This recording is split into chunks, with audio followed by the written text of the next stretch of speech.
This is Culture, Communication, and Brand Moments with Shelby Joe Long, the show that takes you around the world to share interviews with some of the most successful and relevant people on the planet, hear their stories, and get the most important business lessons they have learned on their road to success, and get exclusive advice on how to implement their success into your life and business. Culture, Communication, and Brand Moments is brought to you by the Strategic Advisor Board and your host, Shelby Joe Long. Hi, everyone. Welcome to the podcast today. I'm Shelby Joe Long. I'm Senior Vice President of the Strategic Advisor Board, and I am here to conduct interviews with geniuses who have transformed their ideas into a business to help inspire you to think about your business in a different way and think about your genius in a different way.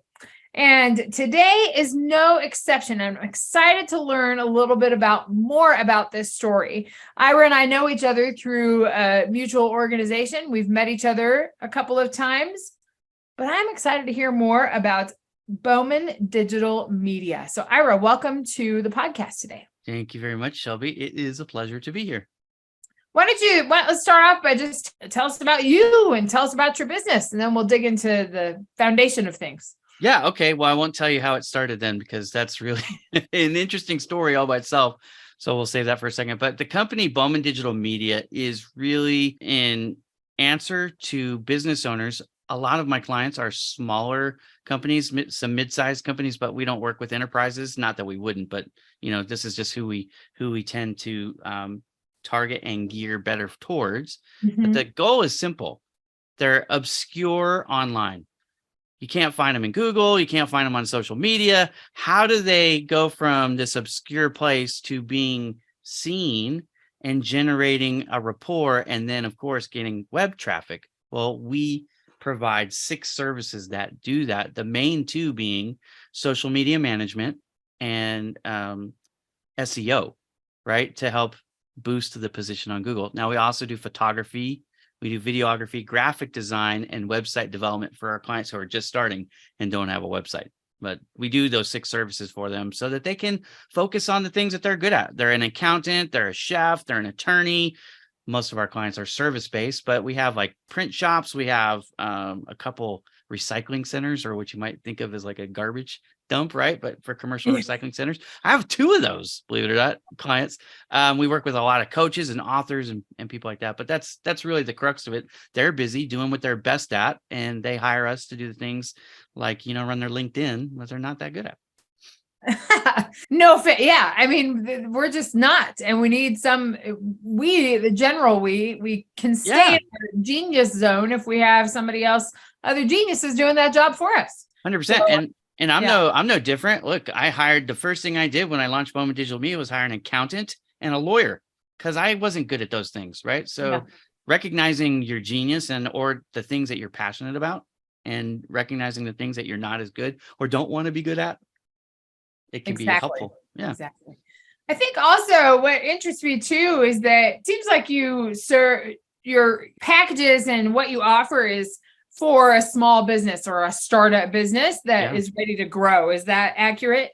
Yeah, I was actually just talking to one of my clients who's a business coach earlier today. We have a weekly call, and he and I had never actually talked about that. He goes, "So what is it that, you love about your business?" And I said, "Look, point blank, I like taking or helping a small business owner go from where they are to helping fulfill their dream. We implement a strategy that helps them go from where they are to where they want to be."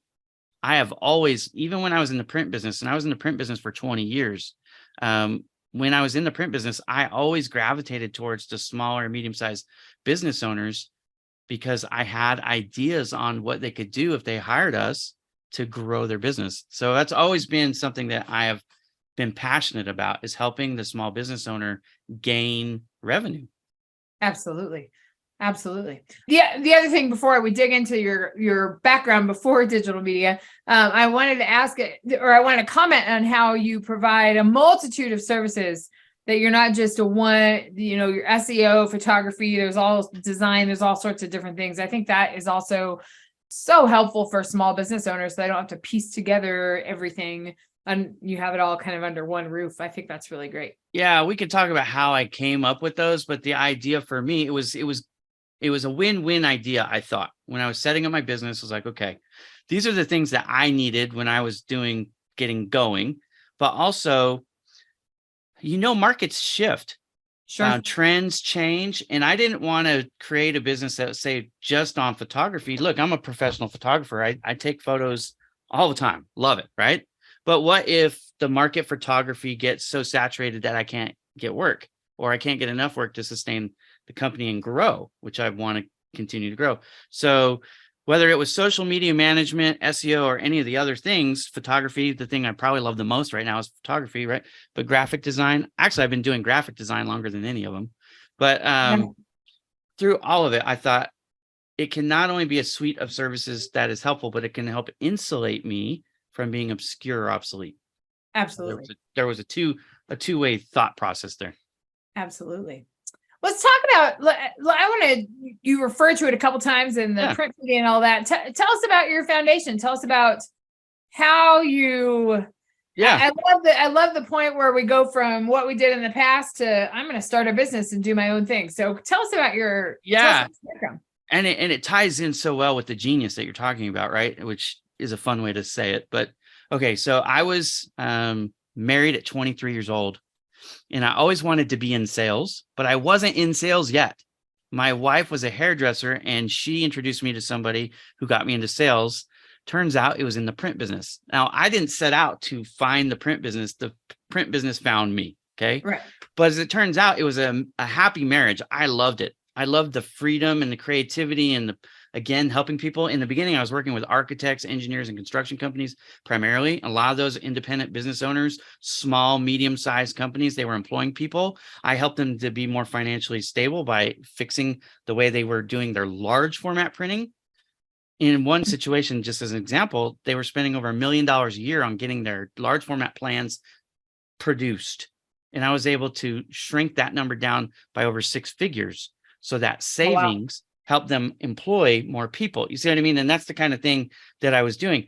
Then in 2000, I think it was 8 or so, I switched gears and I got into the graphic side of the printing. So I was now, instead of just selling the equipment, I was selling the output too. Well, as part of output, you need print files. Some of these small business owners just didn't have, they wanted the print work done, but they didn't have the file to print. Turns out you had to pay people to do that then. Well, I was losing orders. So I learned how to create files so that I could get the sale. I could complete the transaction without them having to spend more money than just the print process. So that's how I got my feet wet.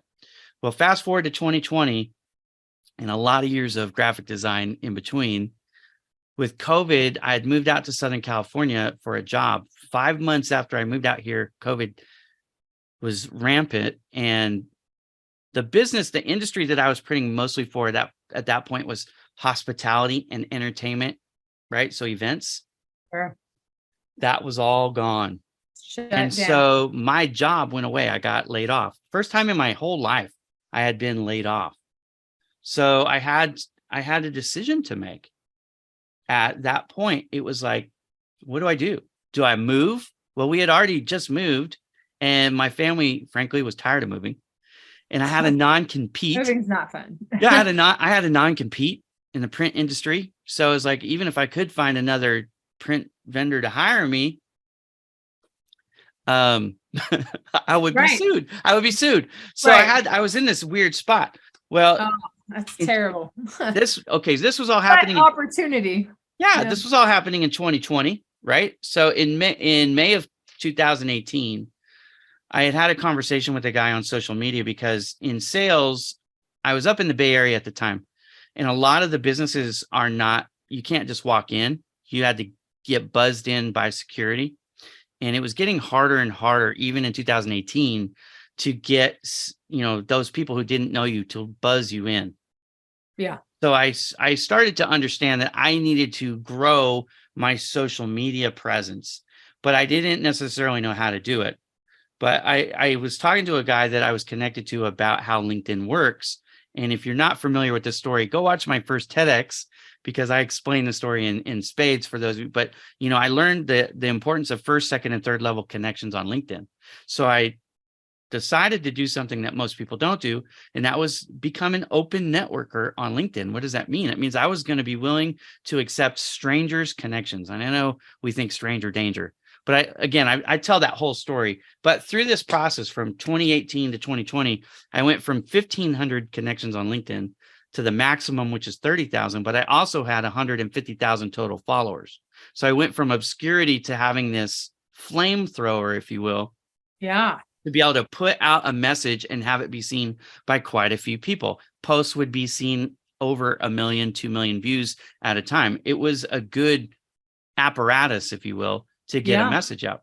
So when I got laid off, the minute I got laid off, okay, actually, I need to back up just one step. I missed an important step. In 2018, I launched a nonprofit called Project Help You Grow.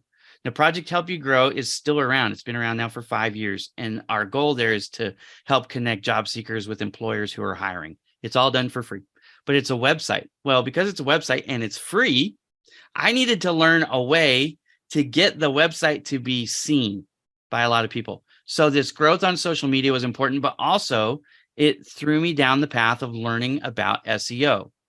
Now you see why I had to back up, because this is how it all enters the fray.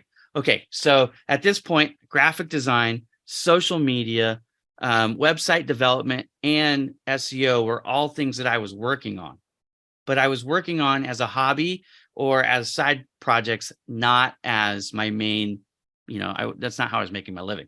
Had no intention of doing any of that, frankly, for a living. Just, was doing it for, well, the social media was to gain more sales calls. So that was for a living, but not the social media as a service, just social media as a tool to gain visibility, so that these architects and the people would who didn't know me would take my call. So, and it did work. It helped me increase sales from 2018 to 2020. I made more sales because of social media than I did because of in-person cold calls. So it was effective.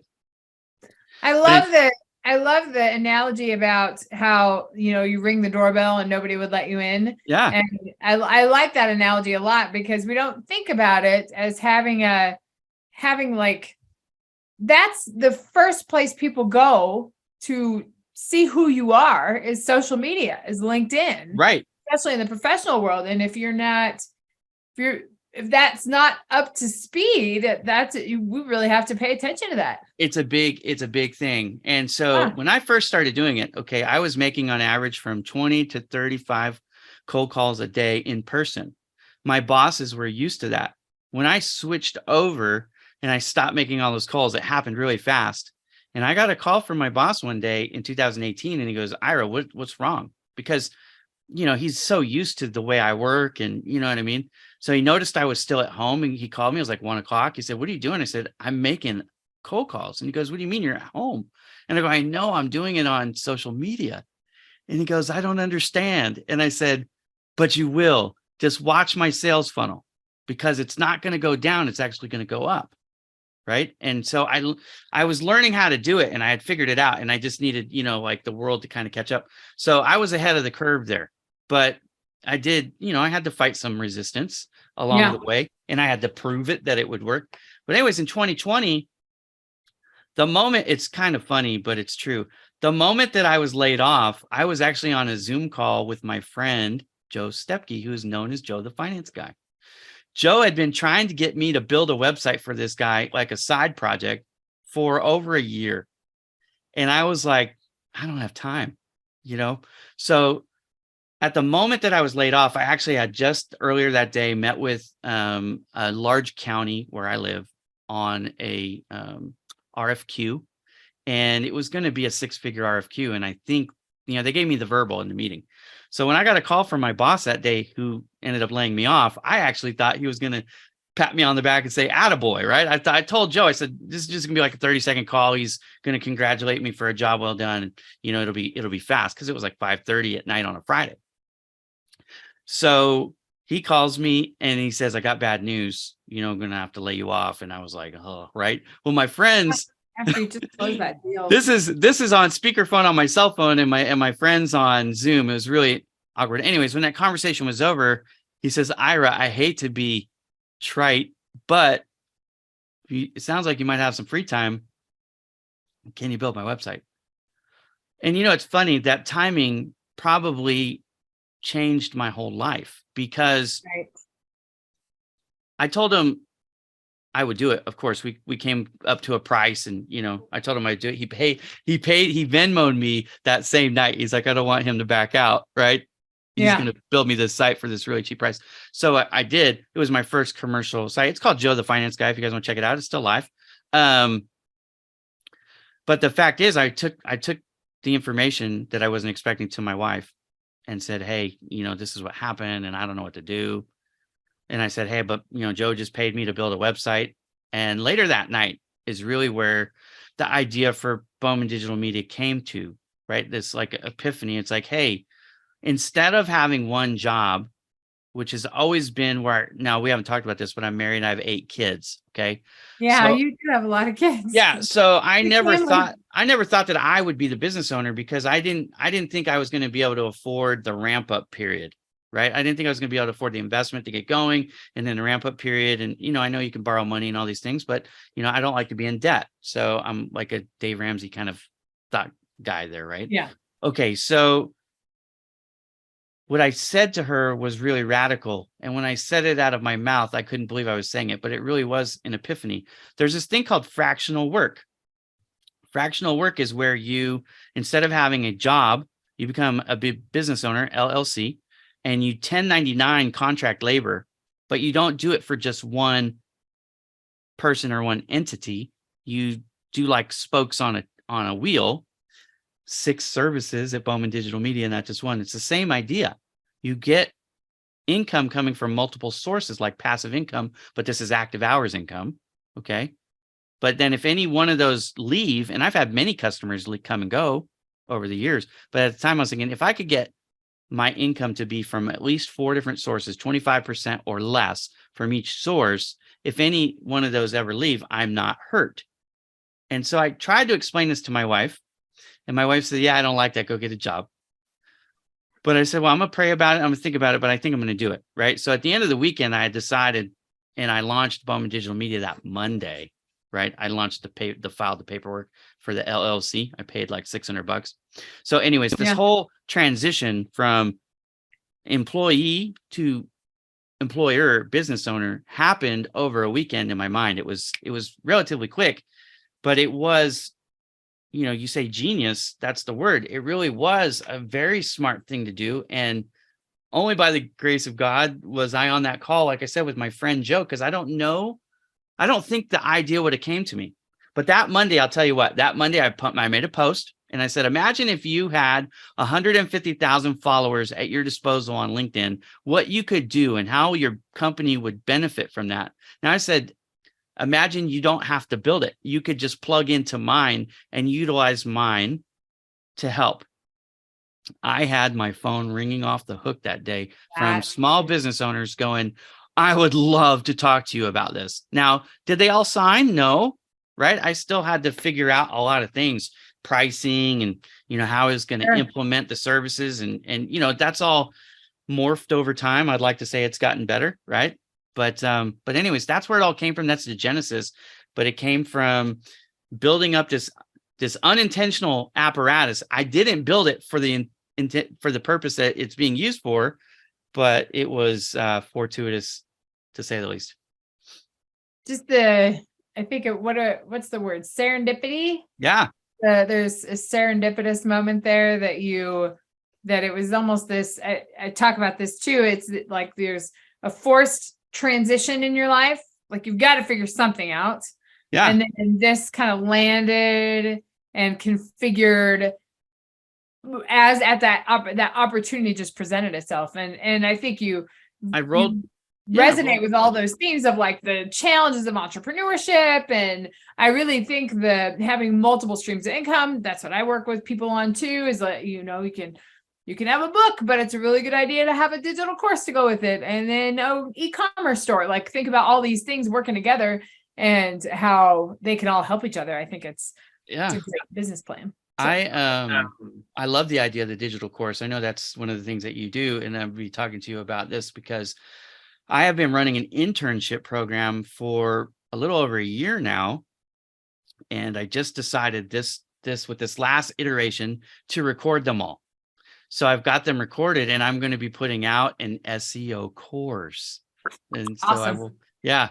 And you and I will be talking about that later, because we already had a talk about this last week. So we're gonna make that happen. I think it's super smart, right? The books, the course, the whole. Now that's my lane. Everybody's got lanes, but I like the word adapting. I was able to adapt to the circumstances, and I wrote a blog about fractional work back in 2019. So I'd already known the concept of fractional work, but I never thought it was going to be my reality. Now it's funny how that came to fruition. Like I was, foreshadowing my future. And now you probably couldn't envision yourself working for somebody else. Yeah, it's funny. I think about that every once in a while, especially with C-suite jobs that come along. Now I run a job board, Project Help You Grow. I see the jobs. In fact, every job that's on ZipRecruiter is on Project Help You Grow. We have an API key, and they pump them in, and they take our jobs and they pump them to them. So we do kind of exchange there. That's funny. They wanted my foreign jobs. They didn't have foreign jobs. They wanted my foreign jobs. So they traded me. Some of those I look at them and I wonder if I would be happy. But then I was talking about this even with my wife earlier today. I'm like, what would that really mean? That would mean me back in an office, as a salaried employee, upper management. You're working 60, 70 hours a week. You don't have the freedom to do any of the things I have the freedom. I could travel whenever I want now. Yeah. If I want to take the day off and go see something with my kids, I can do that. For 20 years, I was a ghost in the house because I was out there working. If the sun was up, it was a work day, man, I was working. I worked a lot of hours, but I don't regret it, but I don't know that I would want to go back to that corporate lifestyle. It would take a lot. It would take a really strong offer for me to consider it. Yeah. I think I feel that theme resonates with a lot of entrepreneurs. So there is something nice about the prestige of working for a larger company. Don't get me wrong. I mean, this is it. It's the pay and the prestige. I was talking to Nathaniel Holzman of Low Code Road today about people who work at NVIDIA, right? NVIDIA used to be my next door neighbor when I was doing this up in the Bay Area in Santa Clara. I worked right next door to NVIDIA. And I have an NVIDIA graphics card in my computer. That's why this came up. But anyways, the director of marketing role is someone that we were looking at on LinkedIn because there was a question about it. And I said, it's funny, those types of jobs can totally change your prestige on LinkedIn because the recognizable company that you work for just kind of elevates you, gives you status. Think about people that work for Facebook or Google or LinkedIn or any of these large companies, Tesla, whatever, you name it, right? It seems to get more precedence than somebody who owns their own Bowman Digital Media, right? Like, oh, you just work for Bowman Digital Media. Nobody says it like that, but it's in their mind. It's a small business. I get it, right? But working for corporate has its trade-offs because, again, you can be laid off at any time. I was not laid off because of poor performance. I promise you, right? If anybody knows me for any amount of time at all, they know one thing about me. I work hard, right? Long hours, right? And I try to be smart about the way I work, right? Results matter. I'm in marketing. I look at data all day long. But that would be, if there was a reason for me to go back to corporate life, it would have to do with a little bit of the prestige and a little bit of the compensation package would have to have some perks in it that I'm not giving myself now. For sure. Yeah. Well, Ira, what would you say to the want to be entrepreneur out there that might be thinking about making that transition? We've talked a lot about the benefits of entrepreneurship, but there's a lot of downsides too. It's challenging.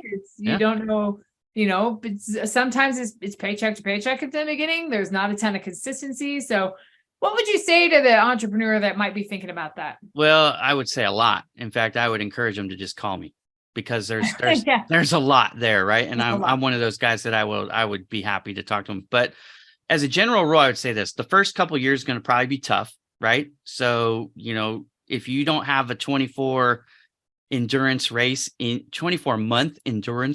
you, you don't have the energy or the mentality like I can't endure hard times for 24 months at least. Probably not for you. and that's okay.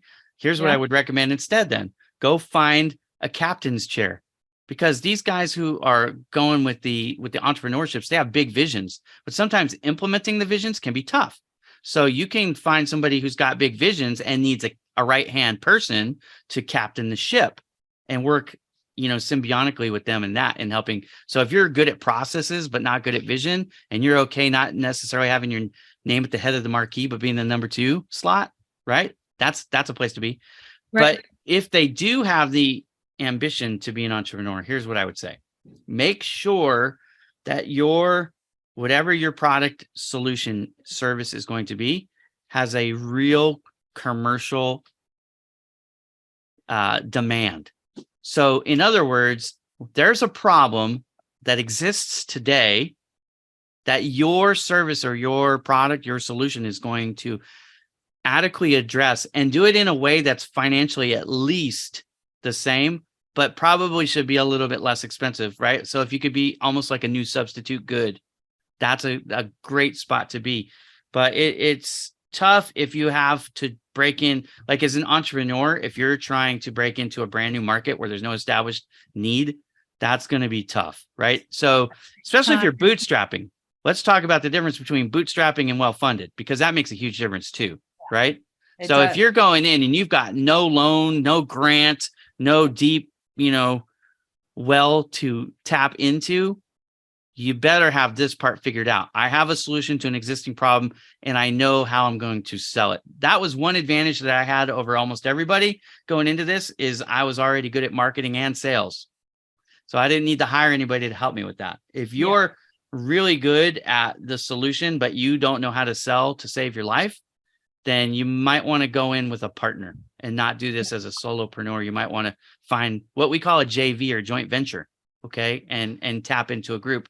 Somebody really has to be a good mouthpiece for your company, and they need to have some visibility. Okay. I didn't have to spend any money on marketing. I'm telling you, that's a huge advantage. You won't know until you know, and then you'll realize what I mean. Like it is a big deal. It's a big chunk of a lot of people's when they start. That's a big chunk of what they normally have to spend. I didn't have to spend it. Okay. And I'm not trying to brag. That's where I was at. Right. So, what's your marketing plan? What's the demographics? Get the demographics down, understand where they are. I call it the headache and the Advil. You can call it whatever you want. The aspirin is probably a better way to say it these days, but I used to take Advil when I had headaches. So I used to call it Advil. But the Advil or the aspirin is what you're selling.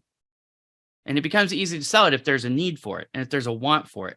More so a want than a need, honestly. People need to eat vegetables and drink milk. Do they? Not so much. But they want cigarettes and alcohol, and they get those they'll find a way to get those. If you understand what I'm saying, you get it. They built a city called Las Vegas. I grew up there, but based on wants, not needs, right?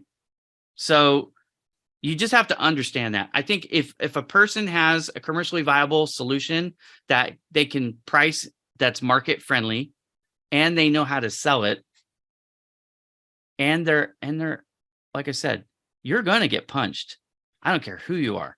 As an entrepreneur, I've never talked to any of them that had it easy sledding.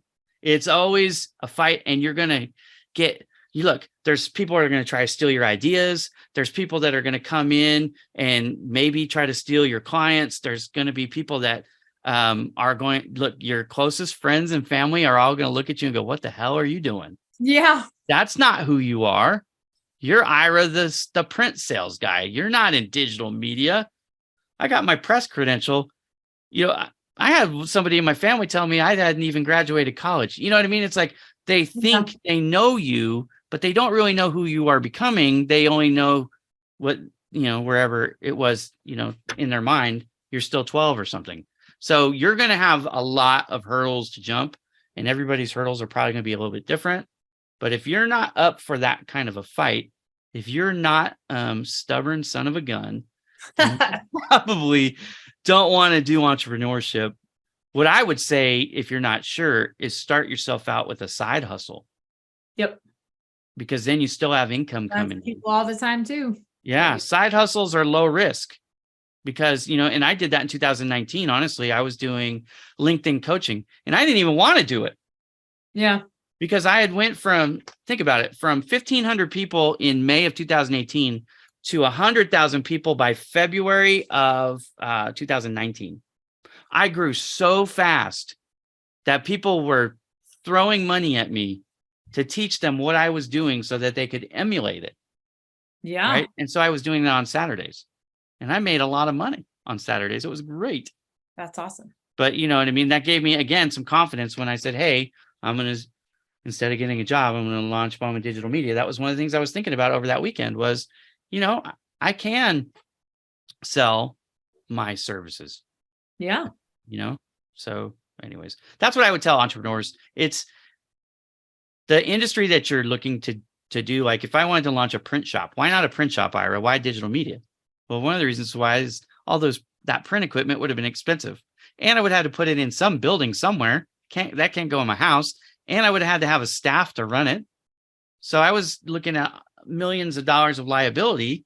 Right. Versus something, and let's just be clear. When I launched Bowman Digital Media, I did it for $3,000. I needed to buy a new computer, an LLC, and a little bit of software, and I bought a new camera, DSLR, because I wasn't going to do photography work with my phone. Right? So that's what I needed to start. And then from there, obviously, I invested as my business grew. We broke six figures our first year, which was pretty good. Right? That's good. It was good. It was a good model. It worked out pretty good. So 6 figures of income in the first year. Not everybody will do that. In fact, I had a lot of people tell me a lot of times you don't see real profits for 5 years.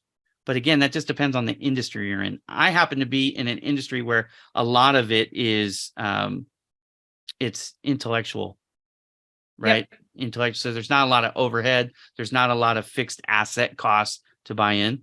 One of the reasons why I bought software from Low Code Road was to help increase the book value of my business. I bought custom software to help increase my the book value of Bowman Digital Media. Sure. Making smart investments, also weighing all those options. There's so many good pieces of advice for entrepreneurs out there that might be thinking about it. And even if you are scared to do it, try a side hustle and see if that resonates, and it might fulfill a need that you might be looking for. And not, if you can't make your side hustle work, the odds of you making your business, full-time business work is very slim, because again, the pressure that comes with it, it's like stepping off a cliff. If you've never gone skydiving or cliff diving, I've never been skydiving, but I have been cliff diving. I've jumped off a cliff 20 feet into some water down below. And I'll tell you, it's exhilarating and scary as hell all at the same time. But if you can handle that jump, then there's a good shot that you'll be able to handle the bigger jump. But if you can't handle that little jump, it's probably not for you. And I'm not, look, not everybody can be a professional pianist or basketball player or whatever. You know what I mean? There's no shame in being a full-time employee and being a darn good department manager. And like I said, if you like the idea of entrepreneurship, but you don't have the risk tolerance, or you can't handle it by yourself, you can go try to find yourself a general manager spot or director of operations spot for any one of these entrepreneurs that have multiple businesses. They need good people. Sure. When I'm doing my internship program, I'm looking for two types of people. I'm looking for people that want to get into entrepreneurship themselves. Why do I like to train them? First of all, I like the legacy that it creates because I'm getting to help shape the future. Also, I'm looking for business partners. We call it white label in marketing, but outside vendors that when you have overflow or something that doesn't quite fit you, people you can send it to. I know that I can trust them because I train them. I know their mindset, right? But then the other kind of people that I'm looking for are the ones that don't have entrepreneur spirit at all. They're just looking for work. Well, I train them in my internship program, and then I hire them at $15 an hour to work for me. And they're happy for that. Very similar to my model. I'm looking for two different types of people. I help people that are straight out of college. I'm right next to a junior college, so I have a deal with them where I help teach and advise their digital marketing. I'm one of their advisors for their curriculum.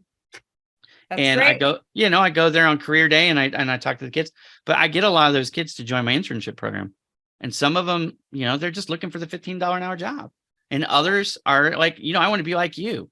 I want to be an influencer, or I want to be a, videographer or whatever. It's like, cool. Let me show you what I know. And you take that with your youthful energy and creativity, and let's see how far you can take it. And then we at Project Help You Grow, I became aware of this epidemic called ageism, right? Where people in their 50s, 60s are having trouble getting a job because, whatever reason, medical and health insurance, those kinds of things.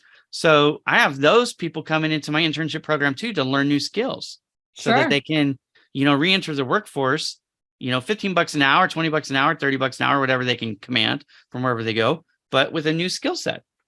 And they can extend their career as opposed to being a greeter at Walmart. Well, I think that sounds a lot better than being a greeter at Walmart. I haven't had any complaints about it yet, right? Yeah. The people that come in, their number one thing usually is they don't know the technology. Right. They're intimidated by the technology, but I'm like, look, one thing that's happening right now is technology is getting easier and easier and easier to use across the board. So it used to be that these programs, video programs and graphic design programs, were really hard to use. But now, shoot, I don't use Canva, but one of my daughter uses Canva, the pro version of Canva. She doesn't even use Photoshop 9 months out of the year because she's in school, and only when she's home on summer break does she actually use Photoshop. The rest of the year, when she's making graphics for Bowman Digital Media, she's using Canva. Sure. And Canva is really easy. I know a lot of people that do. For sure. Canva is a really easy tool. There's video program tools out there like Filmora. Yeah. Enters my mind. Filmora is simple to use. I forget what version they're on now, 12 or 13 or 14 or something. But anyways, it's simple to use. Of course, if you want to use some of the more complicated programs, it might take you a little bit, but I'll tell you what, if a person wants to learn, I could take them from no experience to fully trained intern in 3 months. I think there's an academy we got to start for you. Yeah. Well, I'm happy to talk to you about those things because, like I said, again, when you're looking at fractional work and you're looking at entrepreneurs, you shouldn't be focused on just one revenue stream. That's one of the things that I would tell all of them. Like, look for multiple streams, because sometimes the revenue streams do dry up, or in a recession like we're heading into, right? Some would say we're already there. Economic models change. So just because you're making 10 grand a month doing this activity doesn't mean you will make that same 10 grand next month. You might make 12, you might make 20, but you also might make 6 or 4, Right. So having multiple straws in different bodies of water will help you continue to fill up your buckets and your gallons and your storage tanks. Hopefully you make so much money that you don't have to worry about it, but that's a good problem. But that's a good problem. Those are the advice. That's the type of advice that I would give to people who want to be entrepreneur. And here's another one. This term called utilize other people's tracks. So you don't have to be good at everything. Like, remember when I said when I launched Bowman Digital Media, I knew immediately I wasn't going to do the books and I wasn't going to be the legal representation for the company, right? I knew that right out of the bat. But I'll tell you that I've also learned that these interns and people that I can hire, maybe they're not as good a graphic designer as me. In fact, I would say none of them that I hire are as good as me. The videographers, probably not as good as me, although there's a little bit of debate there, right? Photography, all of it can be done by other people. Maybe they're not as good as you, but you can hire them and get that work off of your plate. They can do it for a lower price point, and it frees you up to do other things like sleep. So don't be afraid as a small business owner to start figuring out ways to bring people on your team. The internship program that I run was directly an answer to that need. I needed talent. I didn't have the revenue to afford the salary. So I was like, all right. I started with 1099 labor, 1099 labor, because 1099 labor, if there's no project, there's no expense. So it was great, right? Invoices go out, and then I would hire the 1099, and it was paid for that way. But then I got the idea for the internship program. And the internship program, I'm trading them. I'll just be completely open with you guys. 10 hours of labor a week for 1 hour of training time. That's what the internship program I have. They don't pay anything to participate. They just trade me 10 hours of labor. they have homework, and they're working on things that help them. So I give them, I teach them a lesson for 1 hour, and then I give them homework that correlates. It goes with the lesson, so they get to practice it and develop their skills. So it actually works out great. They help me. They're taking work off the plate of Bowman Digital Media, and they get the education. When they're done, they have experience on the resume. I give them a recommendation. Hey, they passed my internship program. I know who they are. I can attest to their work, right? And so it's a good thing. So there are solutions. Like a true educator. Yeah, and there's a solution for everybody. Your business owner gets what they need. The people out of work or out of school or still in school get the experience they need. It's a win-win, right? Absolutely. So there are solutions to almost every problem if you're creative. And if you're not creative, you probably don't want to be an entrepreneur. Right. Or they could call you and talk to you about it, because I think you are a wealth of information, and there's been so many great nuggets in this interview today. So no, I'm glad to share. Thank you for having me. And I feel that I'm so excited to explore the internship stuff, but then you gave some really good advice. You don't have to be an entrepreneur, but there is a path to it. And there are things that you can do to take some of that off your plate and also be successful. And you can dip your toes in, and then you can go full, whatever you want to do. It's just, there's different methods for that. Yeah, your side hustle, and or if you want to just fully immerse into being an entrepreneur, here's one last suggestion, unless you ask me another question. But the last suggestion I would have is this: make sure you love it, you're passionate about it, because it will, for probably 24 months, consume most of your life, right? It's all consuming. You're going to eat it, sleep it, drink it, breathe it, all of it. You're probably going to irritate some of your family because you're not going to be as present for a while, but they just have to understand you're trying to set a foundation. You have to front load this thing a lot, especially if you're bootstrapping. When you have money, it's a little bit different, right? You can hire people right away and you can buy some of the things you need right away. But when you're bootstrapping entrepreneur, 24 months is probably conservative number. You might even need 36 months. But, if you love it, it'll be easier. And if you hate it or you're ambivalent to it, right, you probably won't be successful. Because one thing I will tell you, you can talk to me about graphic design. You can talk to me about website development, SEO, photography, videography. You'll see a smile on my face and a passion in my eyes. And I don't have to tell you I love it. You can sense it. So whatever that is for you. That's inspiring for our audience to hear someone who's transformed their passion and their genius into a business. And I think that is a pretty inspiring message. So thank you for sharing all those ideas with us today, Ira. It's my pleasure. Like I said, you unwind me, I'll go and go and go. Where can our audience find you? I'm assuming LinkedIn.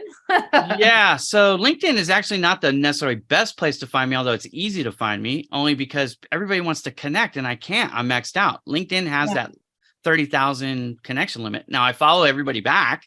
So if you follow me, I won't be antisocial, and you can send me a message even though we're not connected, because I've opened that up, right? I have a premium account, and so I let everybody message me. But if you want to find me, the two easiest places to find me, irabowman.com is my photography site. So it's just my name.com. That's easy. My business name, Bowman Digital Media, which is over my shoulder. That's bowmandigitalmedia.com, so you can find me there. I'll tell you a social media platform you guys might not have heard of yet, but I'm actually a brand ambassador for it because I love it. It's called OWL. It's OWWLL. And you can talk to me for 10 minutes for $1. It's a 10-minute call. And if you want to talk to me for 30 minutes, it's $3. You know what I mean? It's $10. It's $1 for every 10 minutes. Now I could raise my price, but I've left it there. I love it because when I'm on, you don't have to have an appointment. You can just call. And like yesterday, you remember William Hung from American Idol? She Bang. I talked to him yesterday. He's on the app.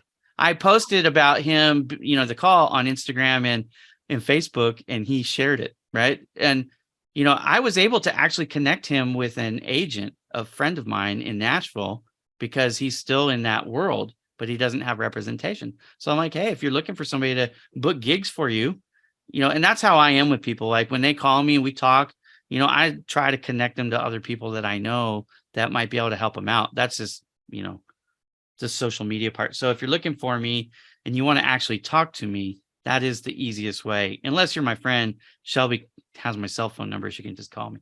Yes. Text you for sure.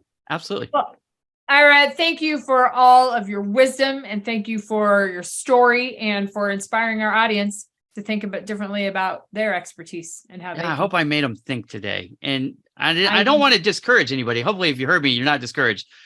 Chase it. I just given you hopefully some cautionary things, right? Passion.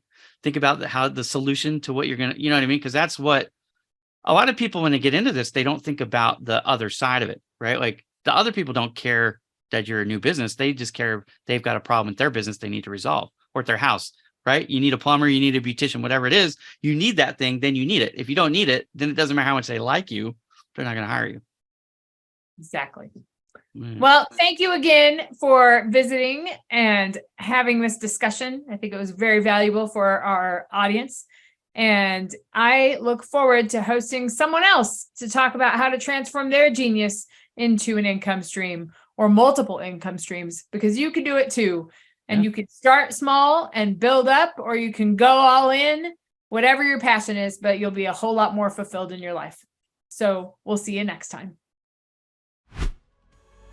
Thanks for listening to Culture, Communication, and Brand Moments with your host, Shelby Joe Long. Please leave your feedback and visit strategicadvisorboard.com to get the latest and greatest business advisement on the planet. Follow us on social media for updates, and we will see you on the next episode.